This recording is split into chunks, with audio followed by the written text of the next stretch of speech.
Ya anu niku kan mirip kan foto Apa nih lo? ini gitu tulis sambung kan. Foto non sing anu. Saya Oke. iki to. Iya, iki sing foto sing mending ngono jarene ya. Eh, Iya. ora roh iki saya didelok ning komputere. Eh, Iki diagnosis.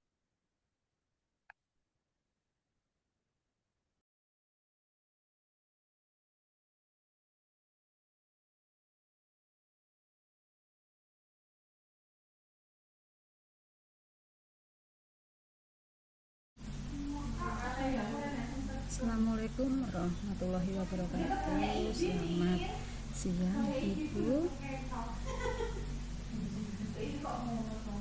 Halo, apakah suara saya terdengar Bu? Terdengar Bu, sudah. Oke. Ya Bu. Ini sudah lengkap Bu?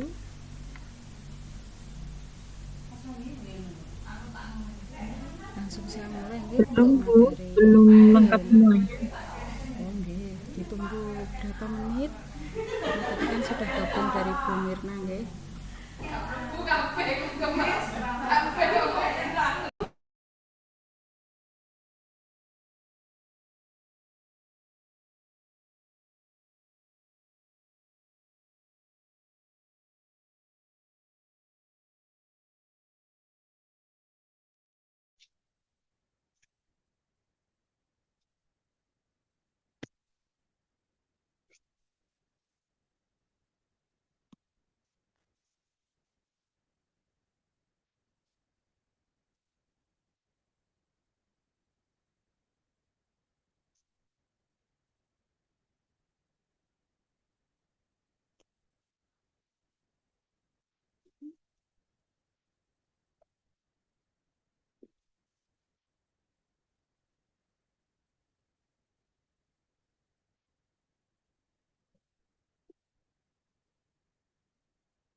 Ibu, izin saya mulai nggih, nanti teman-teman nggak apa-apa sambil menyusul.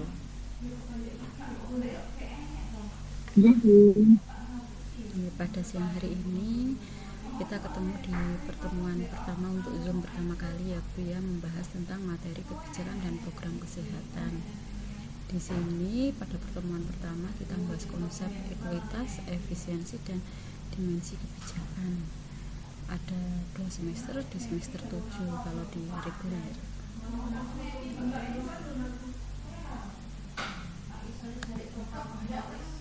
Nah, pada sesi ini saya berharap nanti setelah sesi mahasiswa mampu membedakan equity, equality pada layanan kesehatan anak, menjelaskan efisiensi teknis dan efisiensi alokasi dalam program kesehatan, menggunakan dimensi kebijakan sebagai kerangka analisis program, menerapkan konsep ekuitas efisien pada mini kasus dan menyusun rekomendasi awal. Di sini subjek PMK-nya secara ringkas kita akan menjelaskan konsep, tujuan dan prinsip kebijakan kesehatan anak serta menunjukkan tanggung jawab dalam memahami kebijakan kesehatan. Nah, ini kalau dipelajari dengan seksama, agendanya ada 100 menit sampai 120 menit. Alur belajar kita dimulai dari konsep ekuitas sampai dengan refleksi. Jadi ada mini kasus untuk diskusi. Kenapa kita penting membahas ini? Karena masalah kesehatan anak tidak merata antar wilayah dan kelompok sosial. Sumber dayanya pun juga terbatas. Perlu memilih strategi yang bernilai, dampaknya program yang bagus di atas kertas bisa gagal hanya karena dimensi implementasi tata kelola ketika mengelola program ini tidak bagus, maka bisa jadi implementasinya pun juga tidak merata. Nah, Ini merupakan perbedaannya. Untuk kesetaraan, semua orang mendapatkan porsi yang sama. Jadi untuk person A, B, C itu sama. Sedangkan EQWT dukungan disesuaikan kebutuhan dan hambatan. Bisa jadi nanti antara person A, B, C itu berbeda dalam melaksanakan suatu program. Di sini untuk mengurangi perbedaan yang tidak adil dan bisa dicegah. Gunakan 4 pertanyaan saat menilai suatu program. Jadi bila ada program baru, siapa paling berisiko? Contohnya, apakah bayi baru lahir, balita kurang gizi, anak dengan komorbid, atau keluarga miskin? Yang kedua, siapa yang paling sulit akses? Apakah berada di wilayah terpencil, urban miskin, migran? Hambatannya di mana? Apakah ada di biaya, transport, atau jam layanan? Berikutnya yang ketiga, siapa yang sering tidak terjangkau? Apakah program drop out imunisasi, tidak hadir posyandu, putus terapi, atau rujukan? Hambatannya apa? Apakah biaya, waktu, stigma, kualitas, komunitas, budaya, logistik, atau keamanan? Dua jenis efisiensi yang paling sering dipakai itu efisiensi teknis, doing this right. Dengan input yang sama, outputnya lebih banyak dan lebih baik. Di sini contohnya alur posyandu yang tersusun rapi, antreannya, kemudian balikannya terlayani naik semuanya. Kemudian efisiensi alokasi, sumber daya dialokasikan pada layanan bernilai dampak tertinggi, contohnya prioritas 100 HPK dan imunisasi pada wilayah risiko tinggi. Di sini ilustrasinya seperti ini. Ini sebelum perbaikan alur, warnanya biru muda. Setelah kita perbaiki alur dalam penimbangan, maka naik jumlahnya. Nah, ini adalah perubahan yang terjadi.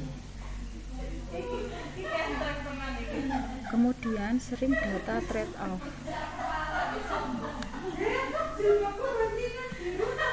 Tetapi tujuan menggabungkan keduanya. Di sini kalau ekualitas meningkat, tinggi ekualitas, rendah efisiensi, menjangkau terpencil tapi alur logistiknya belum rapi. Bila ekuitas tinggi efisiensi sesuai target, prioritas kelompok rentan plus strategi operasional yang tepat. Kemudian rendah ekuitas, rendah efisiensi, tidak fokus sasaran dan pelaksanaan tidak efektif. Kemudian rendah ekuitas dan tinggi efisiensi, di sini cepat, murah, di wilayah yang mudah, tapi kelompok rentan bisa tertinggal. Nah, gunakan dimensi ini dalam menganalisis, tidak sekedar feeling saja ketika kita melaksanakan suatu program.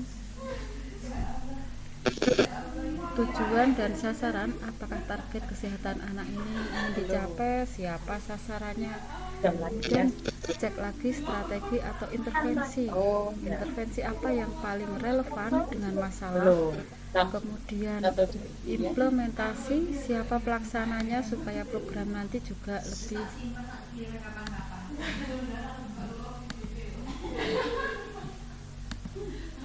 implementasi, siapa pelaksana, di mana titik layanan atau SOP dan alurnya, pembiayaan dan sumber daya mulai dari dana SDM, logistik, transport, alat, kemudian tata kelola, koordinasikan peran supervisi akuntabilitas, mutu layanan kepatuhan, standar, keselamatan, dan komunikasi.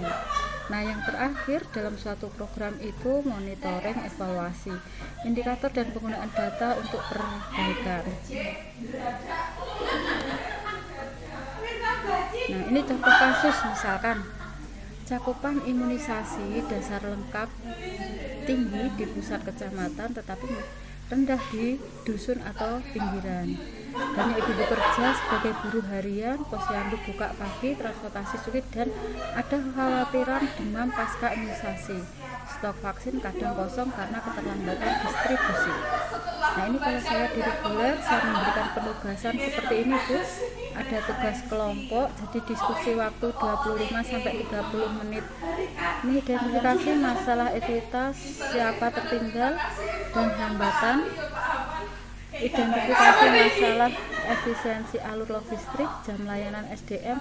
Pilih 3 dimensi kebijakan yang paling lemah pada kasus. Usulkan 2 solusi. Nah, dalam satu kelas ini ada berapa, Bu, mahasiswanya?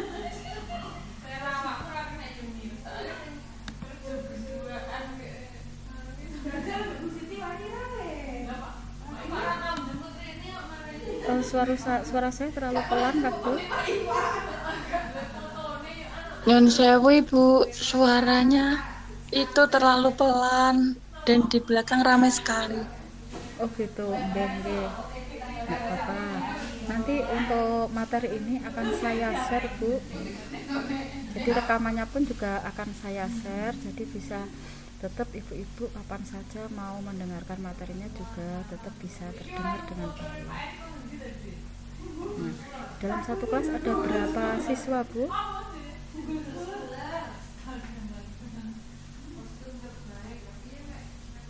Nyun sewu, punten Ibu. Ada berapa siswa? 62. Oh, oke. Jadi untuk kelompok ini sementara nanti kita kerjakan di next ya, Bu ya.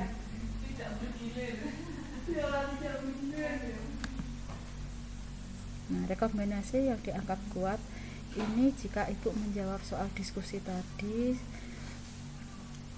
ini menjelaskan kelompok tertinggal dan hambatan sesuai menargetkan. Kemudian poin berikutnya efisiensi, solusinya realis, dimensi kebijakannya pun juga masuk, kejelasan dan kerja tim, struktur tulisan rapi, argumen singkat, terbatas dan kasus. Jadi ini untuk nanti ketika penulisan tugas ya.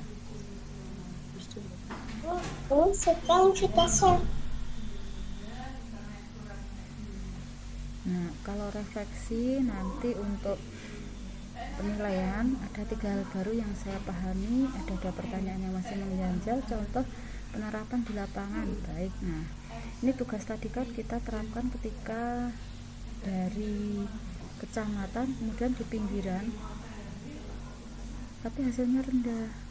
Nah, kita harus cari solusi nih supaya bisa mengatasi. Saya menilai untuk jawaban nanti berdasar ini, ada yang bisa menjelaskan solusi ekuitas, efisien, kemudian dimensi kebijakan publik, kemudian kejelasan dan kerja tim, strukturnya rapi, argumentasi singkat, berbasis kasus.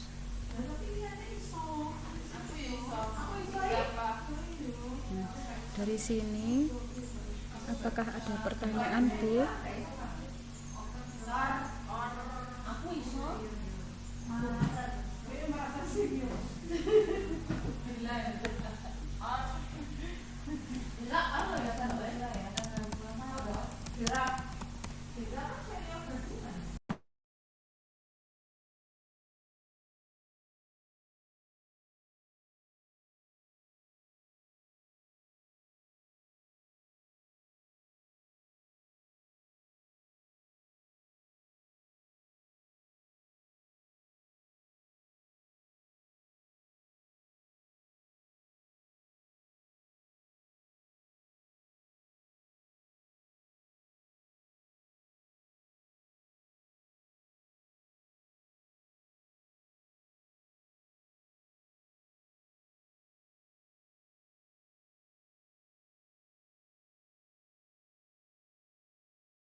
Apakah pada siang hari ini ada pertanyaan, Bu?